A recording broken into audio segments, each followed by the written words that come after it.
Happy Sunday morning to you. It is, what is today?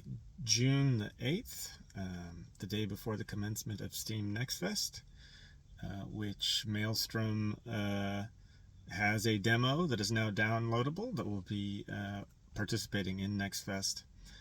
And if you haven't heard about the game yet, you play as a parcel carrier for the Pan-Galactic Postal Service.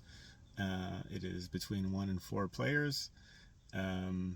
Early feedback we're getting is that the demo is fun, so feel free to pick that up and see what you think about it. It does feel a little bit like a watershed moment for the project. We have been building up to Next Fest. This was sort of the first progress marker for us, or the first measuring stick for us to determine whether the game was capable of supporting a very small team. We definitely I think underestimated the scale of the marketing undertaking associated with building a PC game and selling it on Steam. I think we may have in some ways overestimated some of our competitive advantages, underestimated the sheer scale of the task, and I'll talk about that. It's so interesting because I was working on KSP2 for 7 years. I was in some ways in a little time capsule that kept me away from the reality of what games, and specifically indie games, have been turning into over the past decade. So, like the last time I was out in the world and kind of experiencing that stuff at the ground level was 2017 or 2016. So, one thing I had underestimated was the power of algorithms, or the role of algorithms in kind of predicting your product's visibility. And those algorithms include the Steam algorithm. There's the YouTube algorithm.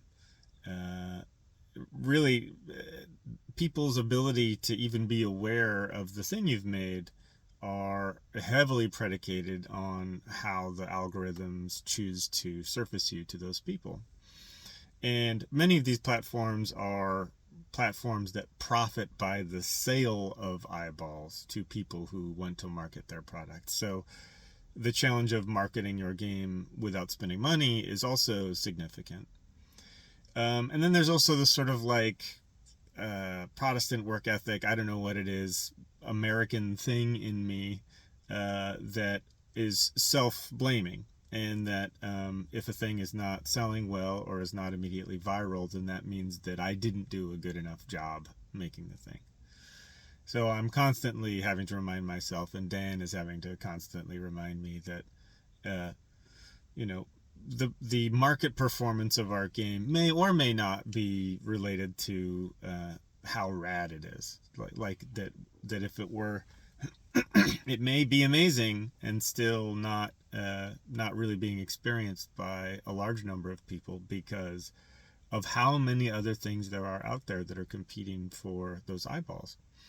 That is especially true of this year's the June Next Fest. There are nearly 3,000 games participating in Next Fest this year. Just look at a pile of 3,000 of a thing, 3,000 marbles, and I'm trying to get you to notice one of those 3,000 marbles. It's a significant undertaking. And the degree to which your performance in Next Fest is somewhat determined by how many wish lists you've managed to collect in the wild prior to your participation in Next Fest. We've got, I don't know, probably in the neighborhood of like 4,600 wish lists going into Next Fest, which is, historically pretty good, but also, everyone's been reading the same blogs and watching the same how-to videos about how to market a game. Everyone's gotten a lot savvier. So I think a lot of people who are entering Next Fest this year are entering with a high number of Steam wish lists. So again, just a lot of really, really good stuff being made by a lot of people, many of whom are recently unemployed for similar reasons to the reasons we're unemployed. There's, I think, been a significant glut in the indie game space of people who, lost their jobs in the last year or two as professional game developers. So it is a crowded field.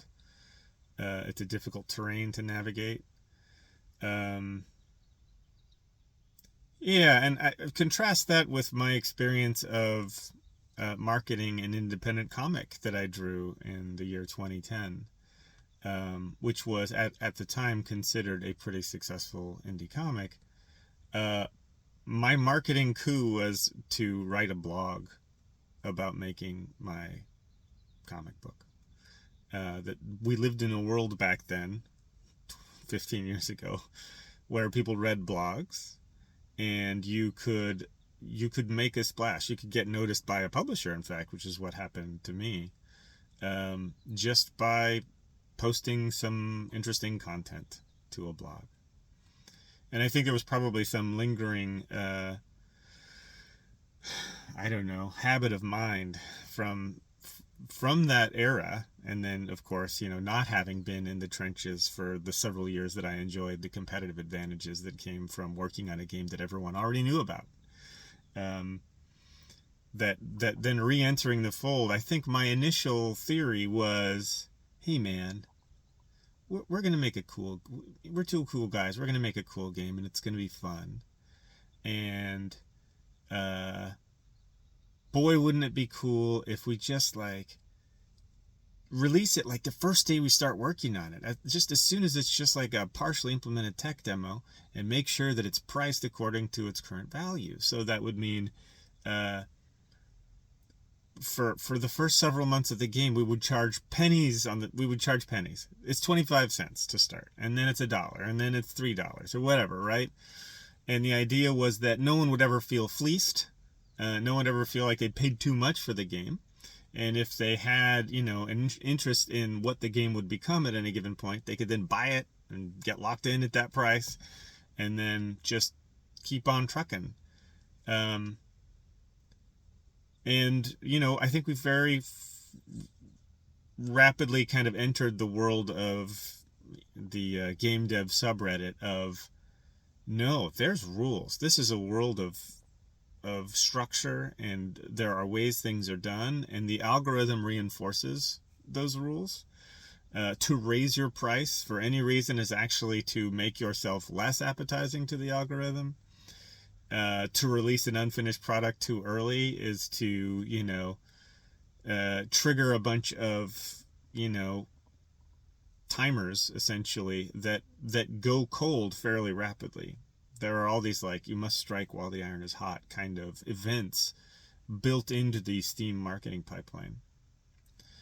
And gosh, there's a part of me that's just man, the whole reason we got into this indie game thing was so we wouldn't have to jump through hoops, right? All these hoops that big companies make us jump through, the life that we find ourselves living as modern human beings. And I think there was a kind of in retrospect, somewhat granola, somewhat naive notion of we'll find our people. We'll find the people who see things the way we see them and who enjoy the things we enjoy. Which I still, by the way, think is our modus operandi, but it's becoming clearer that the timeline on which such a thing can organically occur is probably longer than a practical time horizon for people who want to support themselves with a game. Anyway, that's a big old pile of thoughts. We are going to be streaming gameplay on our Steam page tomorrow because the wisdom says you need to do your market hustling over the first 2 days of Next Fest, at which point apparently the Next Fest algorithm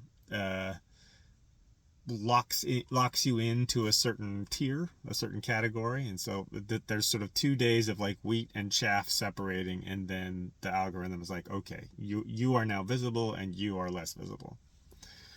So we will do what we can over the next 3 days to try to become more visible. Try to encourage people to play our game. If you haven't played it yet and you like multiplayer co-op games, take it for a spin.